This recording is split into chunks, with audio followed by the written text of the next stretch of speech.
তুই এ কি সর্বনাশ করলি? তোর এই হঠকারিতার কারণে আমরা আজ সবাই মৃত্যুর মুখে পতিত হব। তুই কি ধারণা করতে পারছিস কি হতে চলেছে? এখন আমাদের আর নিস্তার নেই। ওরে হতভাগা, এখন আমাদের কি গতি হবে? যদি এই দোজখের যন্ত্রটা ফেটে যায়, তবে আল্লাহর কসম আমি তোকে আস্ত রাখব না। শহরের উপকণ্ঠে বিশাল ধুধু প্রান্তরে বছরের সবচেয়ে বড় মেলা জশ্নে বাহারার তাঁবু পড়েছে। দূর দূরান্ত থেকে আসা মানুষের সমাগম, সারি সারি রং বেরঙের মনোহারী দোকান, আকাশছোঁয়া দোলনার ক্যাচক্যাচ শব্দ আর মাইকে বাজতে থাকা বিরামহীন লোকজ গানের সুর। বাতাসে ভাজা মচমচে জিলিপি আর মাটির সোদা গন্ধে এক মাতাল করা পরিবেশ। জনশ্রুতি ছিল যে আজ জুম্মার দিন হওয়ায় প্রায় লাখো মানুষের পদধূলি পড়বে এখানে। সরকারি প্রশাসন সর্বোচ্চ সতর্কতায় ছিল। পুলিশ বাহিনী, স্বয়ংসেবক দল আর চিকিৎসকদের অ্যাম্বুলেন্স সবই কড়া পাহারায় মোতায়েন ছিল। কিন্তু সেই কোলাহলের ভিলে একটা অস্তিত্ব বরাবরের মতোই চরম অবহেলায় হারিয়ে গিয়েছিল। তারা হলো টোকাই বা আবর্জনা সংগ্রাহক দল। সেই লোকে লোকারণ্য ভিড়ের মাঝে ১৫ বছরের এক কিশোর উদ্ভ্রান্তের মতো ঘুরছিল। তার নাম ছিল আমান। বয়সের ভারে নয়, বরং অপুষ্টিতে তার উচ্চতা ছিল কিছুটা কম, শরীরটা লিকলিকে রোগা, পরনে তালিমারা ময়লা জুব্বা, পায়ে মাপের চেয়ে এক সাইজ ছোট পুরনো ছেঁড়া জুতো আর কাঁধে ঝোলানো ছিল একটা বিশাল তালি দেওয়া চটের বস্তা। ওই বস্তাটাই ছিল আমানের সমগ্র পৃথিবী। রাস্তা থেকে কুড়িয়ে পাওয়া প্লাস্টিকের বোতল, মরচে ধরা লোহার টুকরো কিংবা পড়ে থাকা তামার তার, যা কিছু ফেরিওয়ালার কাছে বেচে 4টে পয়সা পাওয়া যায়, তাই ছিল তার লক্ষ্য। আমানের কাছে এই জাঁকজমকপূর্ণ মেলা কোনো উৎসবের আনন্দ ছিল না। তার কাছে মেলা মানে ছিল বেশি বেশি আবর্জনা, যার অর্থ হল আজ অন্তত একবেলা পেট ভরে আহারের সংস্থান হবে। এই বিশাল দুনিয়ায় আমানের আপন বলতে কেউই ছিল না। না ছিল কোনো মমতাময়ী মা, না ছায়া দেওয়ার মতো বাবা, আর না ছিল মাথা গোজার মতো কোনো ঠিকানা। রেলওয়ে স্টেশনের পেছনে পরিত্যক্ত এক ভাঙাচোরা শেডই ছিল তার রাত্রি যাপনের আশ্রয়। তার শৈশব কেটেছে ধুলোমাখা রাজপথে। কিন্তু সে কেবল আবর্জনা কুড়িয়েই ক্ষান্ত হতো না, সে খুব সূক্ষ্মভাবে চারপাশের যান্ত্রিক জিনিসগুলো পর্যবেক্ষণ করত। সে বড় অদ্ভুত কৌতূহল নিয়ে তাকিয়ে থাকত কোনো জটিল মেশিন, বৈদ্যুতিক তার, সুইচ কিংবা নষ্ট হয়ে যাওয়া ব্যাটারির দিকে।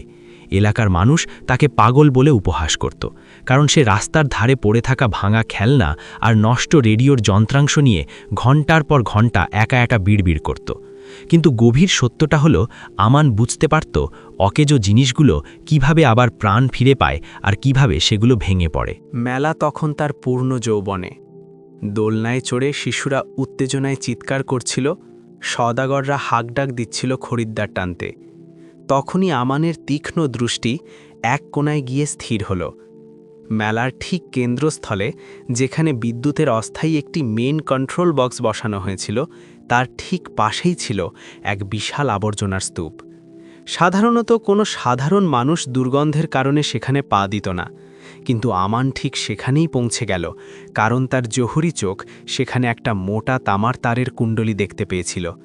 সে খানিকটা ঝুঁকে তার বস্তাটা খুলল এবং আবর্জনাগুলো খুব সাবধানে ওলটপালট করতে শুরু করল। ঠিক সেই মুহূর্তে তার আঙুলের ডগায় খুব শক্ত আর অস্বাভাবিক ঠান্ডা কিছু একটা স্পর্শ অনুভব হলো। সে খুব মনোযোগ দিয়ে ময়লা পরিষ্কার করে দেখল ধাতুর তৈরি একটি ঘনকাকৃতির ছোট বাক্স, আর সেই বাক্স থেকে বেরিয়ে এসেছে অনেকগুলো রঙিন তার, লাল, নীল আর কালোর এক জটিল গোলকধাঁধা। এক পলকের জন্য আমানের বুকটা কেঁপে উঠল এবং তার শ্বাস থমকে গেল। এটি কোনো সাধারণ খেলনা বা যান্ত্রিক বর্জ্য ছিল না। সে চারপাশটা একবার পর্যবেক্ষণ করল। মানুষ হাসছে, গল্প করছে, তৃপ্তি নিয়ে খাবার খাচ্ছে আর মহানন্দে ঘুরি মারাচ্ছে। কারও মনে কোনো সংশয় নেই, কারও মনে কোনো আশঙ্কা নেই। বাক্সের গায়ে লাগানো একটা ছোট্ট এলসিডি পর্দায় ডিজিটাল সংখ্যাগুলো ক্রমাগত কমছে। আমান কিতাবি পড়াশোনা খুব একটা জানত না, কিন্তু সংখ্যাগুলো সে ঠিকই চিনত। 0.0932, 0.0931। হঠাৎ করেই তার অবচেতন মনে এক ভয়ঙ্কর স্মৃতি বিদ্যুৎ চমকের মতো খেলে গেল। বছর 3 আগে বড় জামে মসজিদের কাছে পুলিশ যখন একটি বোমা উদ্ধার করেছিল, তখন সে দূর থেকে ঠিক এমনই তারের বিন্যাস দেখেছিল। সেদিন বড় কোনো বিপদ হয়নি, কিন্তু আজ আমান তার প্রাণের চেয়েও প্রিয় বস্তাটা খুব সন্তর্পণে মাটির ওপর নামিয়ে রাখল। তার দু হাত থরথর করে কাঁপছিল, কিন্তু মস্তিষ্ক ছিল বরফের মতো শীতল ও স্থির। সে বুঝতে পারল এটা কোনো উৎসবের সাজসজ্জা নয়, বরং হাজারো মানুষের জন্য সাজানো এক মরণ ফাঁদ। সে দৃঢ়ভাবে বিশ্বাস করল যে আজ যদি সে সাহসের সাথে রুখে না দাঁড়ায়, তবে আগামী কয়েক মিনিটের ব্যবধানে হাজার হাজার নিষ্পাপ প্রাণ এই ধুলোয় মিশে যাবে। সে উঠে দাঁড়াল, চারপাশটা আরেকবার পর্যবেক্ষণ করল এবং জীবনে প্রথমবারের মতো নিজের প্রাণের মায়ার চেয়ে অন্যের জীবনের সুরক্ষার জন্য গভীর উদ্বেগ অনুভব করল। এখান থেকেই এক অভাবনীয় সংগ্রামের সূচনা হলো। আমার মূর্তির মতো সেখানেই দাঁড়িয়ে রইল। মেলার শোরগোল, মাইকের গান আর মানুষের হাসি সবই আগের মতো চলছিল, কিন্তু আমানের কাছে যেন পুরো পৃথিবীটা থমকে গিয়েছিল। তার দুই চোখ বারবার ওই বাক্সের ভেতরকার জটিল তারগুলোর দিকে ফিরে যাচ্ছিল। টাইমারের লাল সংখ্যাগুলো এখন আগুনের শিখার মতো স্পষ্ট দেখা যাচ্ছিল। 0.08.47, 0.08.46। সে এক ঢক শুকনো লালা গিলে নিজেকে সামলে নিল। তার জন্য ওখান থেকে নিঃশব্দে পালিয়ে যাওয়াটা খুবই সহজ ছিল। কেউ তাকে বাধা দিত না, কেউ কখনো কৈফিয়ত চাইত না। আর যদি কোনো অঘটন ঘটেও যেত, লোকে বড়জোর হাহাকার করে বলতো যে এটা নসিবের লিখন ছিল। কিন্তু আমান জানত সে যদি আজ কাপুরুষের মতো পালিয়ে যায়, তবে বাকি জীবনে সে আর কোনোদিন আয়নার সামনে দাঁড়িয়ে নিজের চোখের দিকে তাকাতে পারবে না। সে আশেপাশে তাকিয়ে দেখল দুজন পুলিশ কর্মকর্তা ভিড় সামলাতে ব্যস্ত। আমান পাগলের মতো দৌড়ে তাদের কাছে পৌঁছে গেল। হুজুর, ওই দিকে মরণযন্ত্র লোকানো আছে, ওখানে বোমা আছে। সে হাঁপাতে হাঁপাতে আর্তচিৎকার করে উঠল। এক পুলিশ কর্মকর্তা তাকে অবজ্ঞার দৃষ্টিতে আপাদমস্তক মেপে নিলেন। নোংরা জুব্বা আর কাঁধে তালি দেওয়া বস্তা দেখে তিনি বিরক্ত হলেন। দূর হয় এখান থেকে, ভিখারি কোথাকার, যত সব উটকো ঝামেলা, এখানে নাটক করিস না। তিনি গর্জে উঠে তাকে ধমক দিলেন। আমান ভীষণভাবে ঘাবড়ে গেল, কিন্তু দমে গেল না। হুজুর, আল্লাহর কসম আমি মিছে বলছি না, ওটাতে তার লাগানো আছে আর সময় কমছে। দ্বিতীয় পুলিশটা বিদ্রুপের হাসি হেসে বলল, প্রতি মেলাতেই এরকম 2-4টে গাঁজাখোর পাগল জুটে যায়, যা বাগ এখান থেকে, নয়তো জেল খাটাবি। আমানকে সজোরে ধাক্কা দিয়ে সরিয়ে দেওয়া হলো। সে টাল সামলাতে না পেরে পাথরে মাটিতে পড়ে যেতে যেতেও কোনো মতে বেঁচে গেল। তার দু চোখ অশ্রুসিক্ত হয়ে আসলো, কিন্তু সে নিজেকে কাঁদতে দিল না। এখন বিলাপ করার মতো সময় তার হাতে 1 সেকেন্ডও ছিল না। মরণঘড়ি তখনও তার কাজ করে যাচ্ছিল। 0:07:55। আমান কোনো চিন্তা না করে আবার সেই বিপজ্জনক জায়গাটায় ফিরে গেল। কন্ট্রোল বক্সের আড়ালে রাখা সেই ঘাতক বাক্সটা এখনও ওভাবেই পড়েছিল, কারও কোনো ভ্রুক্ষেপ ছিল না। আমান পাথরের মতো নিশ্চল হয়ে সেখানে বসে পড়ল। প্রথমবারের মতো তার বুক ফেটে কান্না আসছিল আর হাত দুটো কাঁপছিল। সে নিজেকে ধমক দিয়ে বলল, ভাব আমান, কিছু একটা ভাব। তার চোখের সামনে শৈশব থেকে আবর্জনার স্তূপে কুড়িয়ে পাওয়া যান্ত্রিক স্মৃতিগুলো সিনেমার মতো ভেসে আসলো। বিঘ্নিত ফ্যান, পুরনো ব্যাটারি, অচল রেডিও আর খেলনা গাড়ি। সে তার জীবনে কত সহস্রবার তার জুড়েছে আর ছিঁড়েছে। তার খুব মনে পড়ল যে লাল রঙের তার মানেই যে সবসময় মূল বিদ্যুৎ সংযোগ হবে তার কোনো নিশ্চয়তা নেই। অনেক সময় সেটা কেবল বিভ্রান্ত করার একটা কৌশল মাত্র। বাক্সটার ভেতর থেকে একটা খুব মৃদু কম্পন অনুভূত হচ্ছিল। সেটা কেবল টাইমারের যান্ত্রিক টিকটিক শব্দ ছিল না, বরং ভেতরে থাকা বিস্ফোরকের এক ভয়াবহ সংকেত। যেন নির্জীব মেশিনটাও বুঝতে পারছিল যে ধ্বংসের জন্য আর খুব সামান্য সময় অবশিষ্ট আছে। আমান তার বস্তার ভেতর থেকে জং ধরা একটি ছোট্ট স্ক্রুড্রাইভার বের করে আনল। এটা সে একবার ডাস্টবিন থেকে কুড়িয়ে পেয়েছিল, এবং এটাই ছিল তার জীবনের সবথেকে মূল্যবান সম্পদ। সে সন্তর্পণে চারপাশটা দেখে নিল যে কেউ তাকে লক্ষ্য করছে কিনা। সে অতি সাবধানে বাক্সের উপরের ঢাকনাটা আলগা করে খুলে ফেলল। ভেতরে উন্মোচিত হল তারের এক নিপুণ জটলা। 4টে স্থূল তার, 2টো চিকন তার, একটি ক্ষুদে ব্যাটারি, আর ঠিক মাঝখানে সেই অভিশপ্ত টাইমার। আমানের হৃৎস্পন্দন কয়েক গুণ বেড়ে গেল। 0:06:05। সে অস্ফুট স্বরে নিজেকে বলল, ই আল্লাহ, একটা সামান্য ভুল হলেই সব খাক হয়ে যাবে। ঠিক সেই মুহূর্তে পেছন থেকে এক কড়া কর্কশ কণ্ঠস্বর ভেসে আসলো, এই ছোকরা, কি অপকর্ম করছিস তুই ওখানে? আমান চমকে পেছনে ফিরে দেখল সেই পুলিশ কর্মকর্তাটি রাগে ফুঁসছেন। তিনি দ্রুত বেগে এগিয়ে এসে আমানের কবজি চেপে ধরলেন। এখান থেকে দূর হ, তুই কি আদতে জানিস সেটা কি জিনিস? আমান এবার সমস্ত শক্তি সঞ্চয় করে সজোরে চিৎকার করে বলল, হ্যাঁ হুজুর, আমি জানি। আর যদি আপনারা এখনই এখান থেকে লোকজনকে না সরান, তবে মেলার হাজার হাজার মানুষ লাশ হয়ে যাবে।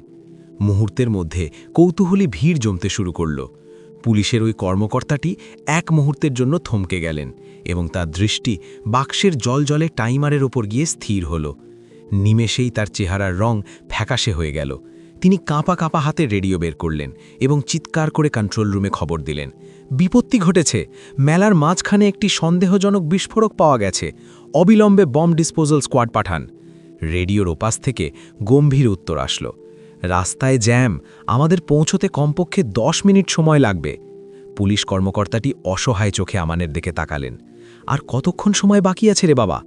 আমান শুকনো গলায় ঢোক গিলে কেবল সংখ্যাটার দিকে তাকিয়ে বলল, 5 মিনিটেরও কম।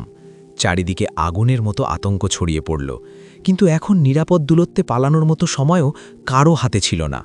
আমান আবার গভীর মনোনিবেশ নিয়ে বাক্সের ভেতরে তারগুলোর দিকে ঝুঁকে পড়ল। সে মনে মনে চূড়ান্ত সিদ্ধান্ত নিয়েছিল, এখন ফল যাই হোক না কেন সে শেষ পর্যন্ত লড়ে যাবে। পুলিশ তখন সর্বশক্তিতে মানুষকে সরিয়ে দেওয়ার চেষ্টা করছে, কিন্তু মানুষের মনে মৃত্যু ভয় গেঁথে গেছে। মায়েরা তাদের সন্তানদের বুকে জড়িয়ে আর্তনাদ করছে, বৃদ্ধরা নড়াচড়া করতে না পেরে আল্লাহর নাম জপছে। মেলার লাউডস্পিকারগুলো হঠাৎ নিস্তব্ধ হয়ে গেল। যে মেলাটা কিছুক্ষণ আগেও আনন্দ আর গানে মুখরিত ছিল, তা এখন এক নিথর গোরস্থানের মতো নিস্তব্ধতায় আচ্ছন্ন হয়ে গেল। আমান ধুলোবালি মাখা মাটিতে হাঁটু গেড়ে বসেছিল। তার সামনে পড়ে আছে সেই জমদুধ বাক্স আর তারের গোলক ধাঁধা। পুলিশ কর্মকর্তাটি ঠিক তার পেছনে ঢাল হয়ে দাঁড়িয়েছিলেন। তার হাতে থাকা ওয়্যারলেস থেকে ভেসে আসা কন্ট্রোল রুমের কণ্ঠস্বর কাঁপছিল, বম্ব স্কোয়াড প্রায় কাছাকাছি, শুধু আর একটু ধৈর্য ধরো। আমান শান্তভাবে বলল, হুজুর, ধৈর্যের সময় ফুরিয়ে গেছে। সে স্থির দৃষ্টিতে টাইমারের দিকে তাকালো। 0, 0, 1, 4, 5, মাত্র 1 মিনিট 45 সেকেন্ড। তার বুকের ভেতরে ধরফরানি এমন পর্যায়ে পৌঁছেছিল যে মনে হচ্ছিল হৃৎপিণ্ডটা ছিঁড়ে বেরিয়ে আসবে। কিন্তু অদ্ভুতভাবেই তার মস্তিষ্ক এখন বরফের মতো শান্ত, যেন এই মরণপণ কাজ করার জন্যই বিধাতা তাকে এই ধরাধামে পাঠিয়েছিলেন। সে খুব গভীরভাবে তারগুলোর বিন্যাস লক্ষ্য করল। 4টে মোটা তার এক জায়গার দিকে প্রবাহিত হচ্ছিল। 2টো সরু তার আলাদা একটি সার্কিটে সংযুক্ত। ব্যাটারিটা পুরনো আমলের হলেও তাতে পূর্ণ শক্তি বজায় ছিল। এটা কোনো স্পর্শকাতর বোমা নয়, এটা সময় দিয়ে নির্ধারিত করা আছে। সে বিড়বিড় করে নিজেকে বোঝালো। পেছন থেকে পুলিশ কর্মকর্তাটি রুদ্ধশ্বাসে জিজ্ঞেস করলেন, কোনটা কাটতে হবে বল, আমি কাটছি। আমান মাথা নেড়ে বারণ করল, না হুজুর, কাটার ঝুঁকি নেওয়া যাবে না, বরং সংযোগ পাল্টাতে হবে। সে একটি চিকন নীল রঙের তার হাতে নিল এবং হঠাৎ হাত থামিয়ে দিল। তার কপাল বেয়ে ঘামের বড় বড় ফোঁটা গড়িয়ে পড়ছে। 0.01.12। একটা ভুল তারে হাত দেওয়া মানেই পরকাল যাত্রা। তার মনে পড়ে গেল শৈশবে কুড়িয়ে পাওয়া এক পুরনো আজান দেওয়া ঘড়ির কথা। সেটা টাইমারও ঠিক এমন ছিল। সেবার যখন সে ভুল করে লাল তারটা ছিঁড়ে ফেলেছিল, ঘড়িটা বিকট শব্দে বেজে উঠেছিল। সেই শিক্ষা থেকেই সে আজ বুঝতে পারল যে চোখে যা দেখা যায় তার আড়ালে অন্য সত্য লুকিয়ে থাকে। সে নীল তারটা ছিঁড়ল না, বরং খুব সন্তর্পণে সেটাকে প্যাচ খুলে অন্য একটি সার্কিট থেকে বিচ্ছিন্ন করে দিল। এরপর সে কালো রঙের সরু তারটাকে তার আঙুল দিয়ে ধরল। তার পুরো শরীর তখন থরথর করে কাঁপছে। ভিড়ের মধ্য থেকে এক নারীর তীক্ষ্ণ আর্তনাদ কানে আসলো, ওরে খোদা, ওই মাসুম বাচ্চাটাকে ওখান থেকে সরাও, তোমরা কি পাগল হয়ে গেছো নাকি? পুলিশ কর্মকর্তাটি বজ্রকণ্ঠে গর্জে উঠলেন, সবাই একদম চুপ, যে যেখানে আছেন স্থির থাকুন। আমান দীর্ঘ এক শ্বাস নিয়ে ফুসফুসে বাতাস আটকে রাখল। 0.00.58, মাত্র 58 সেকেন্ড। সে তার জং ধরা স্ক্রুড্রাইভার দিয়ে একটি অতি ক্ষুদ্র স্ক্রু আলগা করে দিল। টাইমারের নীলচে স্ক্রিনটা একবার কেঁপে উঠল এবং 1 সেকেন্ডের ভগ্নাংশের জন্য সংখ্যাগুলো থেমে গেল। আমানের চোখ দুটো প্রসারিত হল। থেমেছে কি? পুলিশ অফিসারটি ব্যাকুল হয়ে জানতে চাইলেন। না হুজুর, এটা শত্রুর শেষ চাল। ঠিক তাই। টাইমার আবার দ্বিগুণ গতিতে চলতে শুরু করল। 0.00.45 সেকেন্ড, মাত্র 45 সেকেন্ড। আমান এখন আর বাইরের জগতের কোনো ধ্বনি শুনতে পাচ্ছিল না, না মানুষের আহাজারি, না পুলিশের আর্তনাদ, এমনকি নিজের নিঃশ্বাসের শব্দও নয়।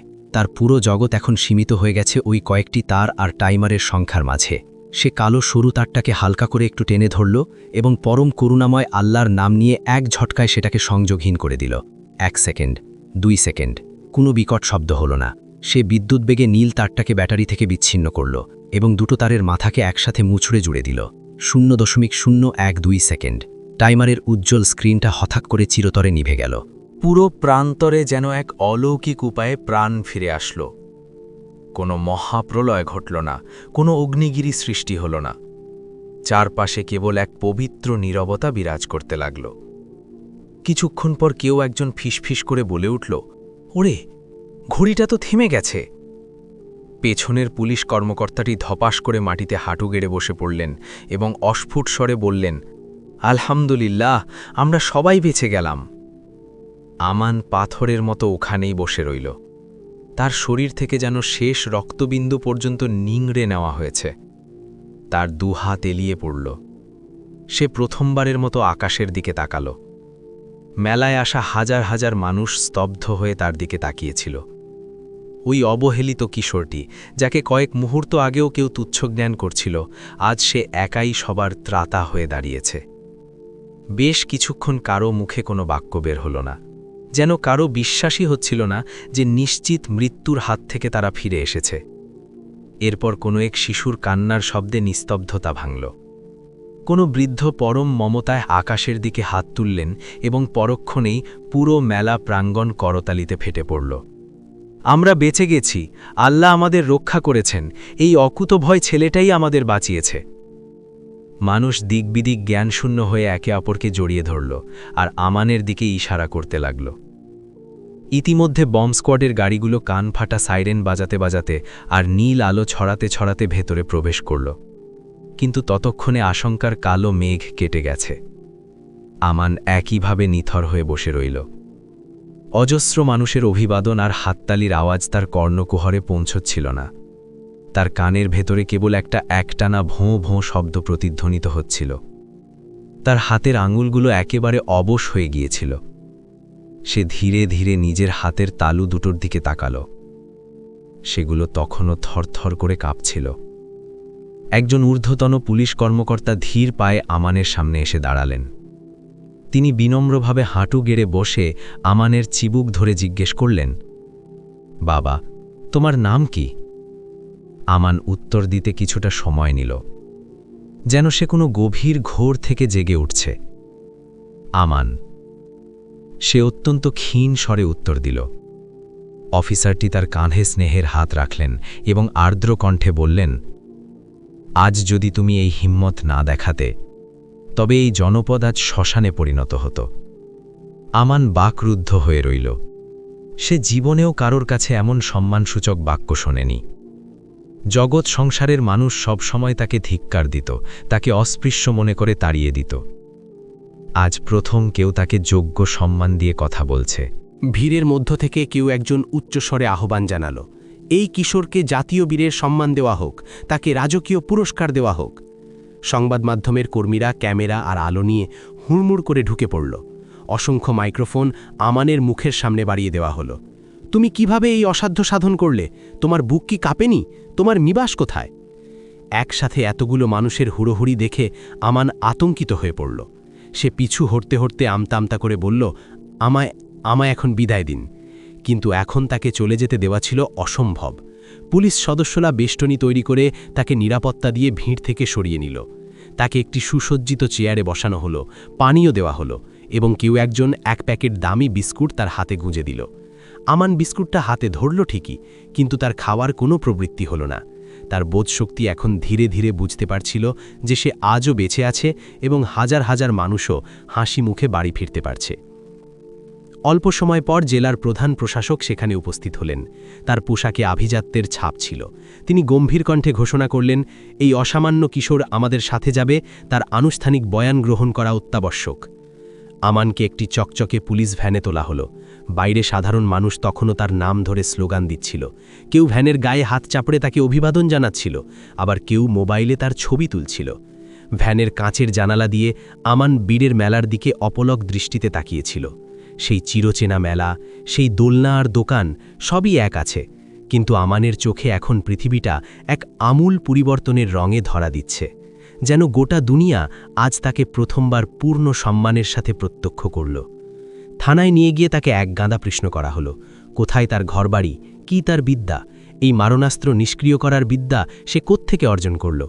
আমান কোনো লুকোছাপা না করে অকপটে সব উত্তর দিল, আমি রাস্তার আবর্জনা কুড়াই, মোক্তব্বা স্কুলের বারান্দায় পা রাখিনি, পরিত্যক্ত যান্ত্রিক জঞ্জাল নিয়ে খেলতে খেলতেই এই সব শিখে ফেলেছি। উপস্থিত কর্মকর্তারা বিস্ময়ে একে অপরের মুখ চাওয়াচাওয়ি করতে লাগলেন। তোমার আপনজন বলতে কেউ নেই? আমান বিষণ্ণ মনে মাথা নেড়ে জানালো, কেউ নেই হুজুর। পুরো কক্ষে এক পাথুরে নিস্তব্ধতা বিরাজ করতে লাগল।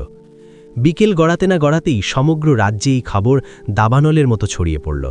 এক অনাথ টোকাই কিশোরের বুদ্ধিমত্তায় এক ভয়াবহ সন্ত্রাসী হামলা নস্যাৎ হয়ে গেছে। কিন্তু আমানের কাছে এই ঘটনা কোনো চমকপ্রদ খবর ছিল না। তার কাছে এটা ছিল স্রেফ একটা দিন, যেদিন সে ভীরুর মতো পালানোর সহজ পথ ছেড়ে মৃত্যুকে আলিঙ্গন করার কঠিন পথ বেছে নিয়েছিল। আর এই একটি সিদ্ধান্তই তার ভাগ্যলিপি চিরতরে বদলে দিতে প্রস্তুত ছিল। রাত এখন অনেক গভীরে পৌঁছেছে। থানার উজ্জ্বল নিয়ন আলোয় আমান একা এক কোণায় বসেছিল।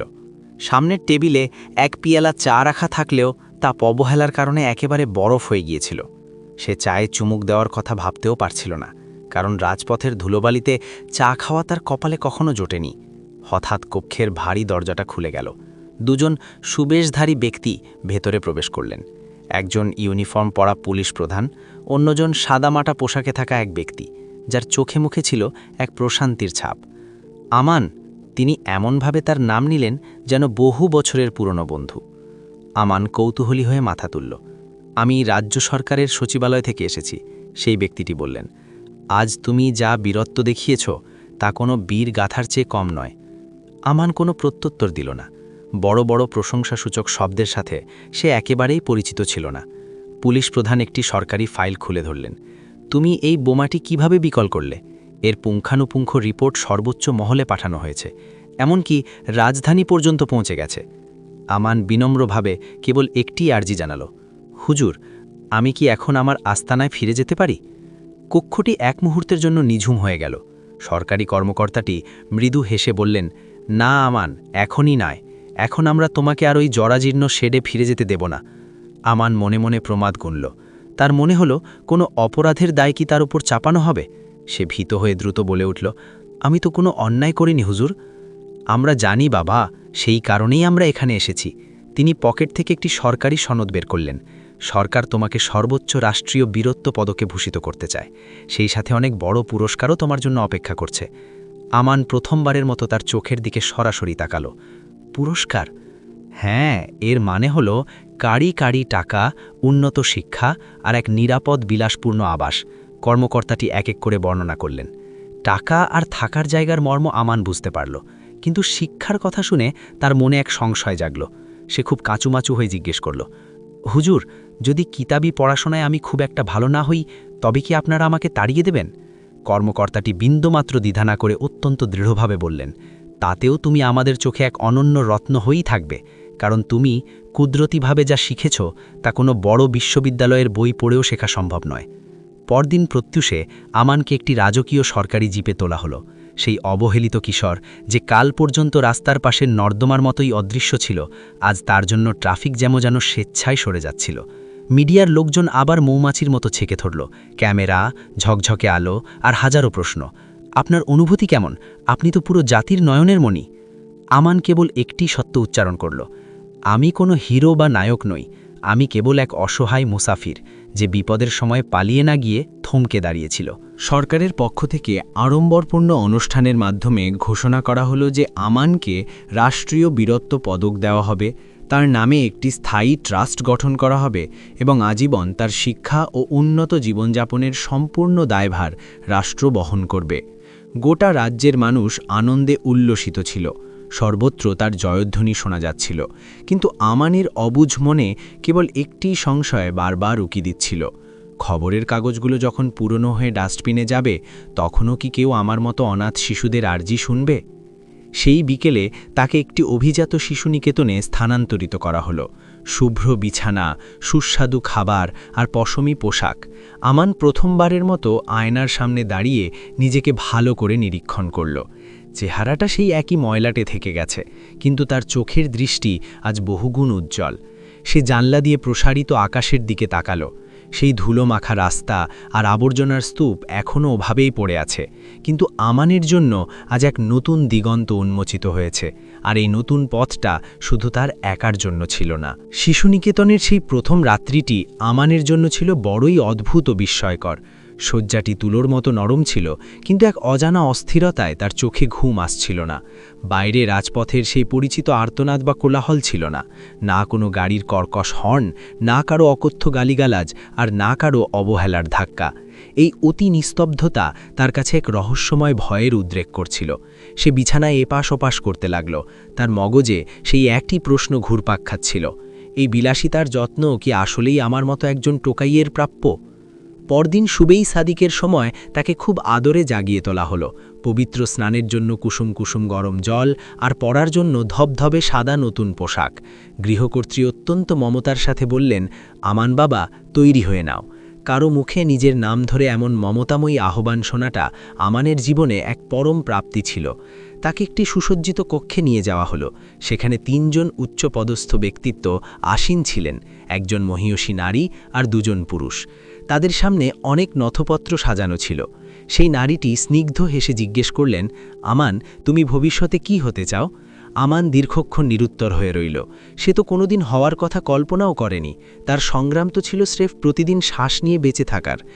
যে কোনো কিছু, সে অবশেষে ক্ষীণ কণ্ঠে বলল, তবে আমি এমন কিছু হতে চাই যেখানে সমাজের অবহেলিত মানুষের আর্তনাদ শোনার মতো লোক থাকবে। ঘরের ভেতর এক দীর্ঘ নিস্তব্ধতা নেমে আসলো। একজন পুরুষ ধীরস্থিরভাবে বললেন, তোমাকে শ্রেষ্ঠ বিদ্যালয়ে ভর্তি করাবো, তুমি ধীরে ধীরে সব কিছু শিখবে। বিদ্যালয়, এই শব্দটি আমানের মনে এক অজানা আতঙ্কের সৃষ্টি করল। ভারী বইয়ের বোঝা, কঠিন সব প্রশ্ন আর গুরুগম্ভীর শিক্ষক। হুজুর, যদি আমি সবার চেয়ে পিছিয়ে পড়ি? সে অত্যন্ত সবিনয়ে জিজ্ঞেস করল। সেই নারীটি এক অনন্য সান্ত্বনার সুরে বললেন, তবে আমরা তোমার জন্য অপেক্ষা করব বাবা। পৃথিবী হয়তো সবসময় দৌড়ানোর প্রতিযোগিতায় মত্ত থাকে, কিন্তু তোমাকে সেই অস্থিরতায় পা দিতে হবে না। সেই দিন তাকে প্রথমবারের মতো একটি আদর্শ বিদ্যালয় প্রাঙ্গণ ঘুরিয়ে দেখানো হলো। ইউনিফর্ম পরা শিশুরা সেখানে আনন্দে বিচরণ করছিল, কেউ অট্টহাসিতে মেতেছিল, আবার কেউ খেলায় মগ্ন। আমানের মনে হলো সে যেন কোনো স্বপ্নরাজ্যে পদার্পণ করেছে। শ্রেণীকক্ষে যখন শিক্ষক তার নাম জানতে চাইলেন, সে অত্যন্ত লাজুক ভঙ্গিতে বলল, আমান। সহপাঠীদের মধ্যে ফিসফ্যাস শুরু হলো, এই তো সেই অকুতভয় বোমা নিষ্ক্রিয়কারী কিশোর। আমানের মাথা লজ্জায় নিচু হয়ে গেল।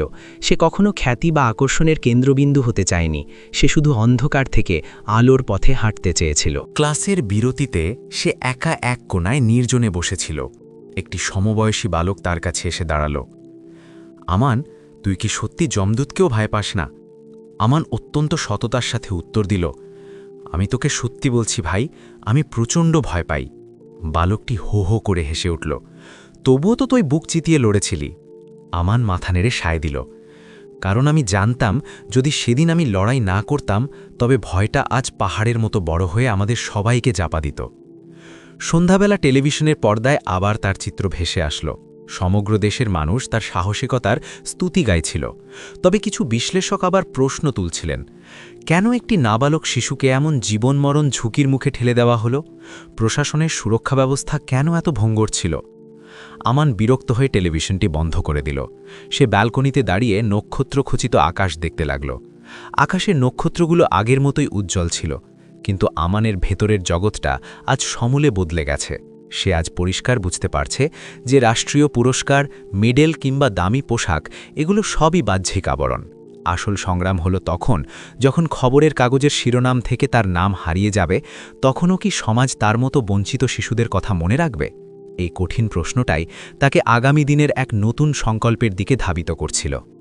পরবর্তী দিনগুলো আমানের জীবনে এক ঝড়ের গতিতে পরিবর্তন নিয়ে আসলো। সকালে জ্ঞানার্জন, দুপুরে মানসিক কাউন্সেলিং, আর বিকেলে সরকারি উচ্চপদস্থ ব্যক্তিদের সাথে সাক্ষাৎ। সবাই তাকে সেই একঘেয়ে প্রশ্নই বারবার করত, সেদিন কি তোমার বুক কাঁপেলি? কিভাবে এই অসম সাহসিকতা দেখালে? এই যান্ত্রিক কৌশল তুমি কোত্থেকে রপ্ত করলে?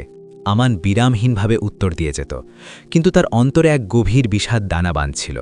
একদিন স্কুল ছুটির পর সে ফটকের কাছে দাঁড়িয়ে রইল। বাইরে সেই চিরচেনা ধুলোমাখা রাস্তাটা দেখা যাচ্ছিল, যেখানে আমানের মতো অসংখ্য শিশু এখনও বস্তা কাঁধে ক্ষুধার তাড়নায় ঘুরে বেড়াচ্ছে।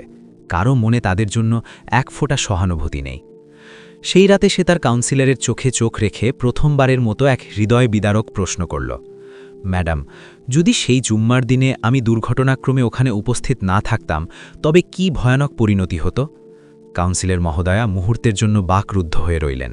তারপর আর্দ্র কণ্ঠে বললেন, হয়তো আজ আমাদের এই জনপদ এক বিশাল হাহাকারে ভরে যেত। আমান তার মাথা নিচু করে বলল, তবে কি কেবল আমায় উদ্ধার করার জন্যই রাষ্ট্র এত আয়োজন করেছে? বাকি হাজার হাজার আমানের কি হবে? এই প্রশ্নটি বিদ্যুতের মতো গোটা প্রশাসনে কম্পন সৃষ্টি করল।